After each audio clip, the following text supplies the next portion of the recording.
Hitech సిటీలోని నాక్లో జాతీయ రహదారిపై మంత్రి కోమటిరెడ్డి వెంకటరెడ్డి సమీక్షా సమావేశం.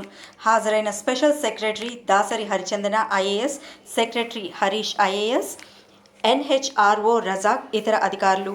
ఆర్ఆర్ఆర్ NH65 మన్నెగూడ ఆర్మూర్ మంచిర్యాల జాతీయ రహదారిపై కొనసాగుతున్న సమావేశం.